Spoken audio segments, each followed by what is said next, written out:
আমি একটুখানি ইন্টারাপ্ট হয়ে গেল তোমাদের পড়ানোর ক্ষেত্রে। সেটা হচ্ছে আমি অসমীয়া সাহিত্যের ইতিহাসের দ্বিতীয় পর্বের ক্লাসটাই নিচ্ছি। তোমাদের আজকের ক্লাসটা দুটো ভিডিওতে ভাগ করে দিচ্ছি যান্ত্রিক গোলযোগের কারণে। আমি যে কথা বলছিলাম, আমি একেবারে আজকের ক্লাসের শেষের দিকে চলে এসেছি। আমি যে কথাটা বলছিলাম সেটা হচ্ছে যে এই যে হরিশ্চন্দ্র উপাখ্যান, তার অন্য সব রচনার মধ্যে হরিশ্চন্দ্র উপাখ্যান রচিত হয়েছিল যখন তিনি মহেন্দ্র কন্দলির চতুষ্পাটিতে ছাত্র ছিলেন। তার পুস্তকটির উপকরণ মার্কেন্ডেয় পুরাণ থেকে বেশিরভাগ গৃহীত। মার্কেন্ডেয় পুরাণ এবং সমগ্র কাব্যে ভক্তিরই জয়গান গাওয়া হয়েছে। এবং তার অল্প বয়সের আরেকটি রচনার কথা উল্লেখ করা যেতে পারে, সেটি হচ্ছে রুক্মিণী হরণ। ভাগবত ও হরিবংশ থেকে এর উপাদান সংগৃহীত এবং পুস্তকটি অপূর্ব সৌন্দর্যমণ্ডিত। দুটি পুস্তকের উপক্রমণিকাতেই কবি এই ঋণ স্বীকার করেছেন। অথচ এই কাব্যে শাস্ত্রীয় গল্পের সঙ্গে সামঞ্জস্য রেখে তৎকালীন সমাজ জীবনের বা সমাজ চেতনার ইতিহাস এমন সহজভাবে মিশে গেছে যে মনে হয় যে তখনকার কালের সমাজ চিত্রই যেন এখানে ফুটে উঠছে। বলি ছলন বলে শঙ্করদেবের আরেকটি বই রয়েছে, বলি ছলন। এবার আমি বলি যে শঙ্করদেব শুধু কৃষ্ণ কথাতেই আত্মনিয়োগ করেননি, তিনি রামায়ণ থেকে তার উপাদান সংগ্রহ করেছেন। তিনি অসমীয়া ভাষায় রামায়ণের উত্তরকাণ্ড শেষ অধ্যায় অনুবাদ করেন। মাধব কন্দলির রামায়ণী কথায় প্রথম এবং সপ্তম কাণ্ড স্থান পায়নি। উত্তরকাণ্ডকে রামায়ণের সারাংশ বললেও আমরা অত্যুক্তি বলতে অত্যুক্তি হয় না, কেননা রাম সভায় লব ও কুশের গানের মাধ্যমে সমগ্র রামায়ণের একটি ভাবমূর্তি ফুটে ওঠে এইখানে। আরেকটি বৈশিষ্ট্যের দিকেও আমাদের এখানে নজর পড়তে থাকে। অসমীয়া সাহিত্যের আর দুটি বিভাগের কথা আমি বলবো যেখানে শঙ্করদেব তার ছাপ রেখে গেছে। তার প্রথমটি হচ্ছে বরগীত, যেটা হচ্ছে ভক্তিমূলক গাথা, আর দ্বিতীয়টি হচ্ছে একাঙ্কিকা নাটক, যার নাম হচ্ছে আঙ্কিয়া নাট। এই রচনাগুলো কীর্তন ও কাব্যের মতো সহজ সরল বোধগম্য অসমীয়া ভাষায় লেখা নয়। এগুলি মূলত ব্রজবুলি নামক একটি কৃত্রিম কবি ভাষায় লেখা, যেখানে মৈথিল এবং অসমীয়া ভাষায় একটা সংমিশ্রণ রয়েছে, মিশ্র কবি ভাষা। আমরা জানি বিদ্যাপতির কথা, কবি বিদ্যাপতি ব্রজবুলি ভাষায় কবিতা রচনা করেছেন এবং রবীন্দ্রনাথও ব্রজবুলি ভাষায় ভানুসিংহ ঠাকুরের পদাবলী রচনা করেছেন, তোমরা জানো। তাহলে এই যে ব্রজবুলি ভাষায় বরগীত এবং আঙ্কিয়া নাট রচিত হচ্ছে, সেগুলো নিয়ে আমি একটুখানি কথা বলি। তার আগে বলি যে এই বরগীত রচনাতে বৌদ্ধ যে চর্যাপদগুলো তাঁর বরগীতের গঠন চাতুর্যে বিশেষভাবে সহায়তা করেছিল। বরগীত অন্য কাব্যের চেয়ে বেশি কাব্য সুসময় কিন্তু উত্তীর্ণ হয়েছিল বা রসোত্তীর্ণ হয়েছিল। শঙ্করদেবের বরগীতে আছে আধ্যাত্মিক পথে সাধকের ক্রমবিকাশের দ্বারা দার্শনিক সংকল্প, মনন ইত্যাদি ইত্যাদি। এই বরগীতগুলোকেই শঙ্করদেব মানে বিশেষভাবে গুরুত্ব দিতে চেয়েছেন, কেননা আমরা জানি এই বরগীতগুলোতেই আমরা শঙ্করদেবকে তাঁর সর্বোচ্চ স্তরে দেখতে পাই। শঙ্করদেব আরেক ধরনের কবিতার নাম হলো, তাঁর আরেক ধরনের কবিতার নাম হলো চতিহা। কাশীধামে তীর্থযাত্রাকালে তিনি খুব সম্ভব মহামতি সন্ত কবিদের চৌতিসা কবিতার যে পদাবলী সেইগুলো বা 34টি পদ ব্যঞ্জন অক্ষর সম্বলিত যে কবিতা, সেই চৌতিসা কবিতার পদাবলী শুনেছেন, যা তাকে মুগ্ধ করেছিল। এই চৌতিসা পদগুলি ব্যঞ্জন বর্ণের অক্ষর অনুযায়ী এক ধরনের কবিতা, যার মাধ্যমে একটা আধ্যাত্মিক ব্যাখ্যাকে চারিত করা হয়, যা তাঁর লেখাকে বিশেষভাবে প্রভাবিত করেছিল। এবার আমি আসি আঙ্কিয়া নাটের কথা। আঙ্কিয়া নাটের দু ধরনের আকর্ষণ রয়েছে। একটি হচ্ছে ইন্দ্রিয়গত আকর্ষণ, আর একটি হচ্ছে বুদ্ধিগত বা তত্ত্বগত আকর্ষণ।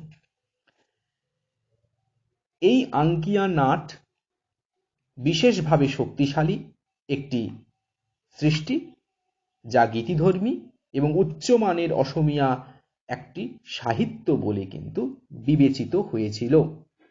শঙ্করদেবের নাটকের মধ্যে যে কালী দমন বা সর্পকালীয় দমন আনুমানিক 1518 খ্রিস্টাব্দে বরদোয়াতে লিখিত হয়েছিল, আনুমানিক 1521-এ ধুবাহাটায় থাকাকালীন পত্নী বিষাদ প্রসাদ, 1540-এ রাসক্রীড়া কেলি গোপাল, 1541-এ রুক্মিণী হরণ পারিজাত হরণ রাম বিজয়, এগুলো আমাদের কাছে পৌঁছেছে, এগুলো তার লেখার মধ্যে আমরা পাই বা তার সৃষ্টি সম্ভারের ভেতরে এগুলো রয়েছে। কিন্তু আঙ্কিয়া নাট এটা কিন্তু বহুকাল ধরেই সামাজিক ধর্মীয় সম্মেলন কাব্যশাস্ত্র পাঠের রীতি, এই আঙ্কিয়া নাটে একে ভিত্তি করেই কিন্তু এই আঙ্কিয়া নাটের উৎপত্তি। আঙ্কিয়া নাট রচনা করবার পূর্বে শঙ্করদেব এই ধরনের আবৃত্তিযোগ্য কাব্য রচনা করেছিলেন। আর একটা কথা স্বীকার করতে হবে যে আঙ্কিয়া নাটগুলি যখন রচনা করেন তখন তিনি উত্তর ও দক্ষিণ ভারতের বহু স্থান ভ্রমণ করে যে অভিজ্ঞতা সঞ্চয় করেছেন সেই অভিজ্ঞতার ছাপটা কিন্তু রেখে যেতে থাকেন।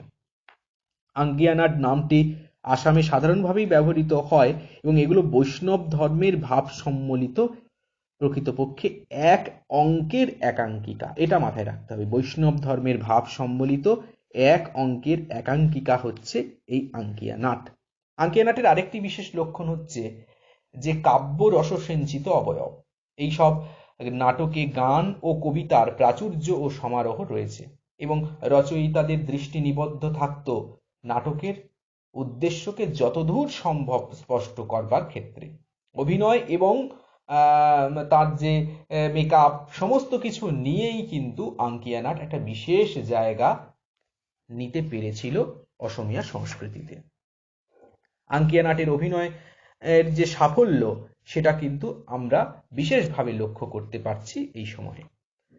আঙ্কিয়া নাটগুলি যে শুধু কেবল যে লোকরঞ্জন তা নয়, এটা ধর্ম সাধনও বটে। এই জন্য জন্মাষ্টমী, দোলযাত্রা, রাস পূর্ণিমা উপলক্ষে গ্রামের যে বিভিন্ন নামঘর রয়েছে সেখানে আঙ্কিয়া নাটগুলো অভিনীত হতো। পরবর্তীকালে পূর্ণিমা রাত্রে বা বিভিন্ন যে সামাজিক রীতি নীতি আমাদের সমাজে প্রচলিত সেই অনুষ্ঠানগুলোতে আঙ্কিয়া নাট বিশেষভাবে ধর্ম সাধনের একটা মাধ্যম হিসেবে বা ধর্ম ভাবনার এক উপযোগী রূপ হিসাবে প্রকাশিত হতো। আমরা জানি যে অসমীয়া অভিনেতা যারা এই আঙ্কিয়া নাট অভিনয় করতেন তারা কিন্তু বিশেষ দক্ষতার পরিচয় দিয়েছিলেন। শঙ্করদেবের নাটকগুলো এই অভিনয়ের পূর্বে যারা এই অভিনয় করতেন তাদের শরীরের আবরণ, মুখের আবরণ যে সমস্ত ব্যবহৃত হতো সেগুলো বিশেষভাবে লোকমনোরঞ্জন করত। আমরা এর উল্লেখ পাই শঙ্করদেবের প্রথম নাটক যে ছিন্নযাত্রা, সেই ছিন্নযাত্রা যেখানে বিষ্ণু বাহন গরুর একটি মুখোশ পরেই রঙ্গমঞ্চে প্রবেশ করে। অসমীয়া ভাবনায় যদিও নানা ধরনের মুখোশের কথা প্রচলিত আছে, কিন্তু সাধারণত তিন ধরনের তিন ভাগে অসমীয়া ভাবনার দিকটাকে প্রকাশ করা হয়, সেটা ভিন্ন কথা। কিন্তু আমি যেটা বলতে চাইছি যে এই নাটক অভিনয়ের পূর্বে মেকআপ, তার যে কস্টিউম সমস্ত কিছু বিশেষভাবে পরিপাটি করে তবেই কিন্তু অভিনয় চলত। সব মিলিয়ে আসামের যে বৈষ্ণবীয় আন্দোলন, সেই আন্দোলন শঙ্করদেবের সহায়তায় বিশেষভাবে শ্রীবৃদ্ধি লাভ করেছিল। আসামের ধর্ম সংস্কৃতিতে, সামাজিক আন্দোলনে, সাহিত্যের ক্ষেত্রে, সমস্ত ক্ষেত্রে বিশেষভাবে প্রভাব বিস্তার করেছিল শঙ্করদেব। তাঁর লেখা, তাঁর ধর্ম সাধনা ইত্যাদি নিয়ে প্রশ্নচিহ্ন হতেই পারে, কিন্তু তাঁর জীবিতকালে তিনি একজন শ্রেষ্ঠ কবি বলে সমাদৃত হয়েছিলেন এবং পরবর্তী যুগে তাঁর যে কাব্য, সেই কাব্য বিশেষভাবে অন্য কবিদের প্রভাবিত করেছিল, যা তাঁকে একটি শিষ্য গোষ্ঠী গড়ে তোলবার ক্ষেত্রে সহায়তা করেছিল। শঙ্করদেবের কাব্যে একটা চিরন্তনীর ছাপ কিন্তু আমরা লক্ষ্য করছি। আজও তার একাঙ্কিকাগুলো অভিনীত হয় এবং বরগীতগুলো সাদরে গৃহীত হয় অসমের সমাজে। সুতরাং এই কথা আমরা অনস্বীকার্যভাবে বলতে পারি যে আমাদের জাতীয় সাংস্কৃতিক আধ্যাত্মিক যে জীবন, সেই জীবনে মানে আমাদের বলতে অসমীয়া জীবন, সেই অসমীয়া জীবনে সযত্নে রক্ষিত হয়েছে শঙ্করদেব এবং তাঁর সৃষ্টি। আজকের পড়ানোর বিষয় এটুকুই ছিল। তোমাদের আবারও বলি, আজকের পড়ানোটা দুটো ভিডিওতে আমি ভাগ করছি যান্ত্রিক ত্রুটির ব্যাপারে। তোমরা প্রত্যেকে এই ভিডিওটি দেখার পর ইউটিউবের মেসেজ বক্সে নিজের নাম ও রোল নাম্বার লিখে উপস্থিতি জানাবে। ধন্যবাদ।